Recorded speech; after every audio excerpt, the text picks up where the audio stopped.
আমি অনুরোধ করব ভাই, আমি অনুরোধ করব, জীবনভর বহু পরীক্ষা নিয়েছেন আওয়ামী লীগের, পরীক্ষা নিয়েছেন বিএনপির, পরীক্ষা নিয়েছেন জাতীয় পার্টির, ওরা বারবার পরীক্ষা দিয়েছে, ফেল করছে। কিন্তু ইসলাম এখনো পরীক্ষা দেয় নাই, পরীক্ষা নেন নেই। আমি অনুরোধ করবো একটাবার ইসলামকে পরীক্ষা নেন। আমরা পরীক্ষা দেওয়ার জন্য প্রস্তুত। যদি ফেল করি দ্বিতীয়বার পরীক্ষা হলেই ঢুকবো না। আপনি কি দেখেছেন চাঁদা না দেওয়ার কারণে, শুধু চাঁদা না দেওয়ার কারণে কর্তৃত্ব প্রতিষ্ঠিত করার জন্য নিজের দল লোকে আর এক ভাইকে পাথর মেরে হত্যা করেছে। দেখেন ওদের সব জায়গায় ধোঁকামি। যারা নৌকা নিয়ে নির্বাচন করে তারা নৌকা চালাতে পারে না, যারা ধানের শেষে নির্বাচন করে নিজেরা ধান কাটতে পারে না, যারা নাঙ্গলে নির্বাচন করে তারা নাঙ্গল বইতে পারে না, যারা কুঠা নিয়ে নির্বাচন করে তারা নিজেরা কাঠ কাটতে পারে না। সব সংস্কার খবর নাই, শুধু নির্বাচন। নির্বাচন কি বিগত দিন হয় নাই? 70 নির্বাচন হয় নাই, 73 নির্বাচন হয় নাই, এদেশে 81 কি নির্বাচন হয় নাই, এদেশে 91 নির্বাচন হয় নাই, এদেশে 1993 সালে নির্বাচন হয় নাই, 2001 নির্বাচন হয় নাই, 2014 নির্বাচন 14 নির্বাচন হয় নাই, 2018 নির্বাচন হয়েছে, 2024 নির্বাচন হয়েছে। ইসলামকে পছন্দ করেন না, বর্তমান পলিটিক্স করেন। বর্তমান পলিটিক্সের সূচনা কি আপনাদের থিওরি অনুযায়ী? সক্রেটিস ঈসা সালের 500 বছর আগে তিনি কেন রাজনৈতিক এই প্রোগ্রাম ডেমোক্রেসি কেন কায়েম করেছিলেন? তৎকালীন সময় কোনো নেতা ছিল না, সমাজ ছিল বিচ্ছিন্ন। যার যে শক্তি ছিল সে দুর্বল মানুষদের অত্যাচার করত, অবিচার করত। তখন তিনি কি করলেন? সমস্ত মানুষকে ঐক্যবদ্ধভাবে রাখার জন্য, সমাজে ন্যায় বিচার প্রতিষ্ঠা করার জন্য, জুলুম অত্যাচারকে বন্ধ করার জন্য একজন নেতা নির্বাচন করবে। কিভাবে করবে? জনগণ করবে। উদ্দেশ্য কি ছিল? সাম্য, মানবিক মর্যাদা, সামাজিক ন্যায় বিচার, প্রত্যেকের অধিকারকে প্রতিষ্ঠিত করা। কিন্তু আজকে আপনারা কি রাজনীতি করতেছেন আমাকে বলুন। 71 যুদ্ধ হয়েছিল সাম্য, মানবিক মর্যাদা, সামাজিক ন্যায় বিচার প্রতিষ্ঠা করার জন্য। এই মাদারীপুর অঞ্চলের মানুষ অনেকেই আওয়ামী লীগ করেন। আমি ওই সমস্ত জ্ঞানী বন্ধুদেরকে প্রশ্ন করতে চাই, যারা জ্ঞানহীন, গাঁজা মদের মধ্যে থাকে, নেশাগ্রস্ত, তাদের সাথে আমার কোনো বক্তব্য নেই। কিন্তু যারা জ্ঞানী, যাদের বুদ্ধি আছে, 71 ভূমিকা কি ছিল, স্লোগান কি ছিল? সাম্য, মানবিক মর্যাদা, সামাজিক ন্যায় বিচার। আচ্ছা, 71 যুদ্ধ হলো কেন? এর কারণটা কি ছিল? স্বাধীনতার যুদ্ধের স্লোগান কেন আসছিল? পাকিস্তানিরা ভোটের মর্যাদা রক্ষা করতে পারে নাই। আওয়ামী লীগ সংখ্যাগরিষ্ঠ ভোট পেয়েছিলেন। উভয় পাকিস্তানের, পশ্চিম পাকিস্তান, পূর্ব পাকিস্তানের প্রাইম মিনিস্টার হবেন শেখ সাহেব, এইটাই যুক্তি ছিল। কিন্তু পাকিস্তান, পশ্চিম পাকিস্তানিরা ভোটের মর্যাদা রক্ষা করতে পারে নাই। এই জন্য বাংলাদেশের মানুষের কাছে যা কিছু ছিল তা নিয়ে ঝাঁপিয়ে পড়ছিল। স্বাধীন হয়ে গেলাম। কিন্তু আমার প্রশ্ন হলো এই, শেখ সাহেব ক্ষমতায় বসে প্রেসিডেন্ট হওয়ার পরে 72 সংবিধান রচিত হয়েছিল। সংবিধান রচনা করার 3 মাস পরে 1973 সনে একটা নির্বাচন হয়েছিল।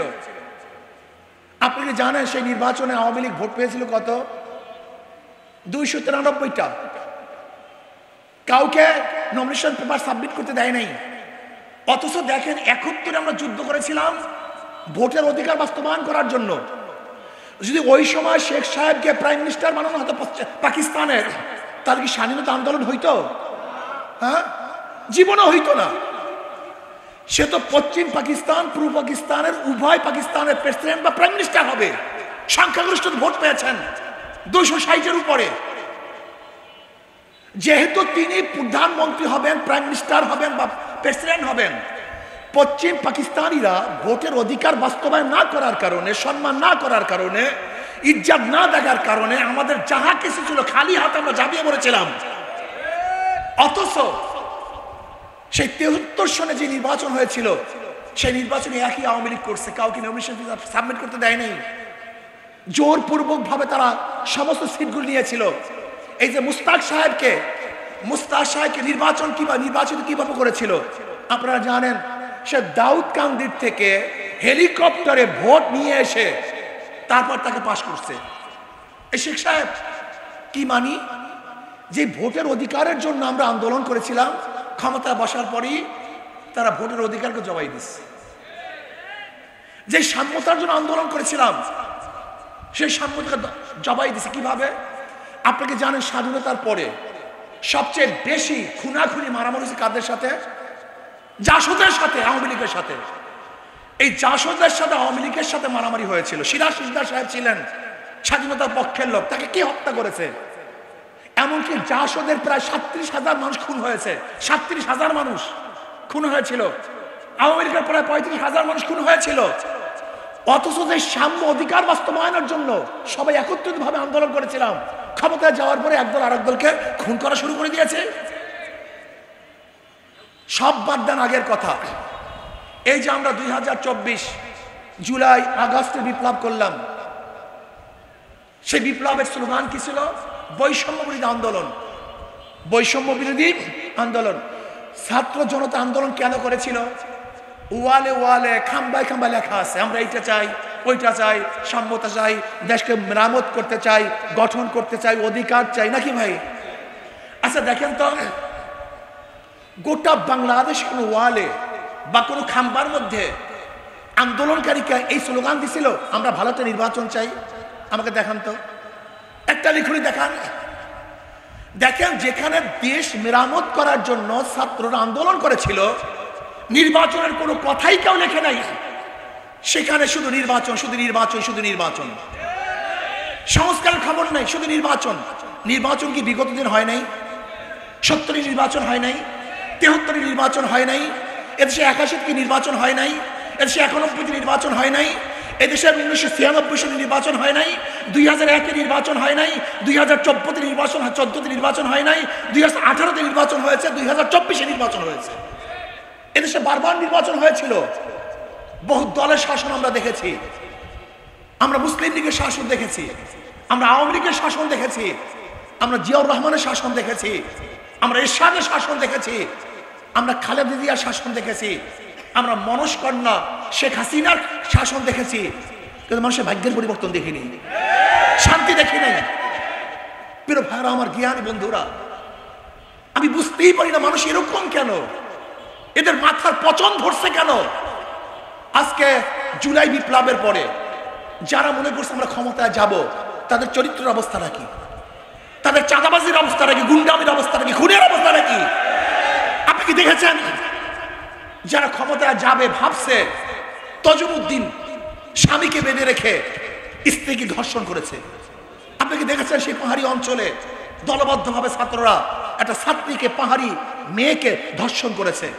আপনাকে দেখেছেন বাবা মেয়েকে বিবাহ দিবে না, শুধু এই দোষের কারণে বাবাকে হত্যা করেছে?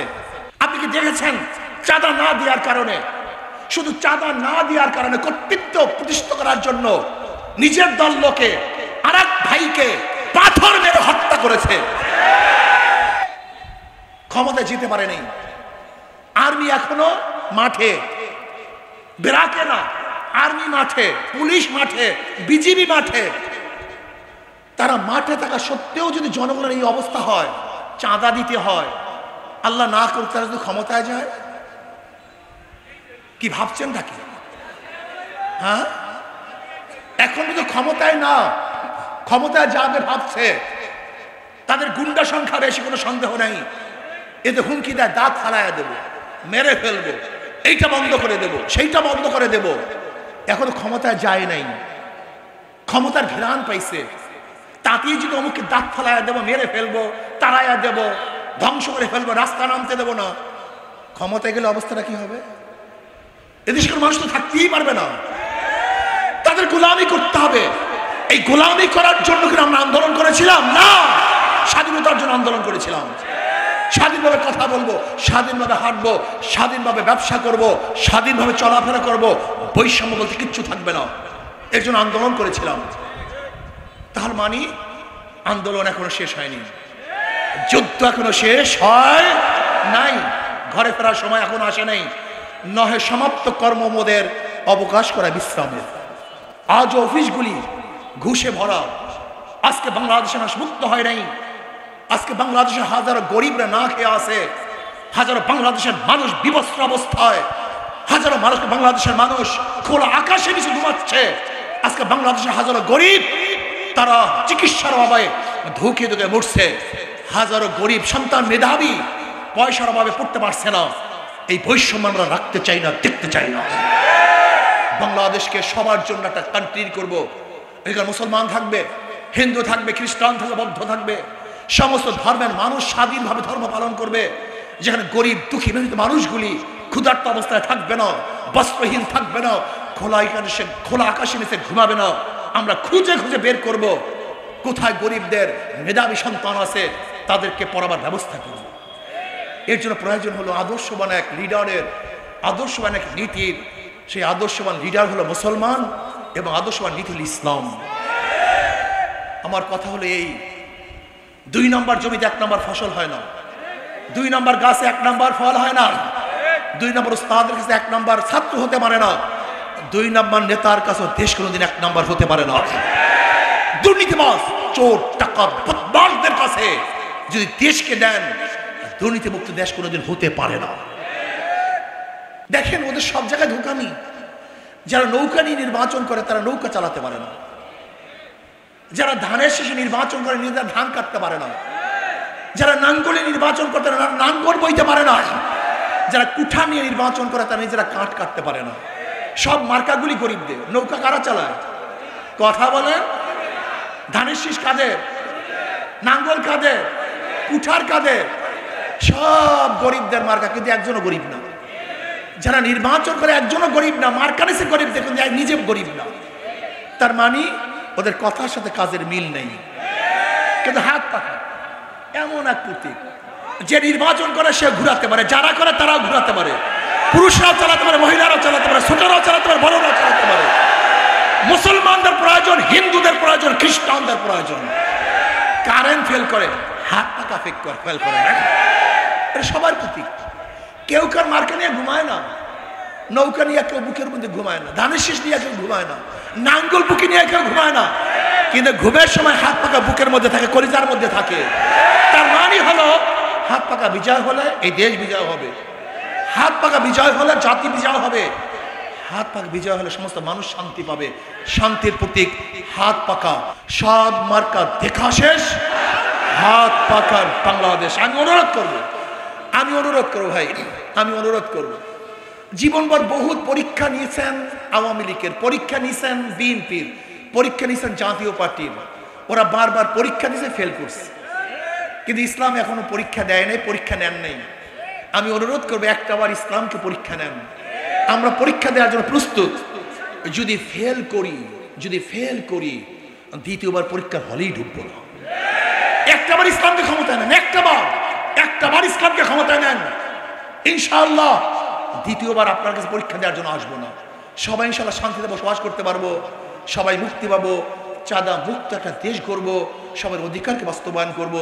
আল্লাহ আমাদের সবাইকে কবুল করে নেন।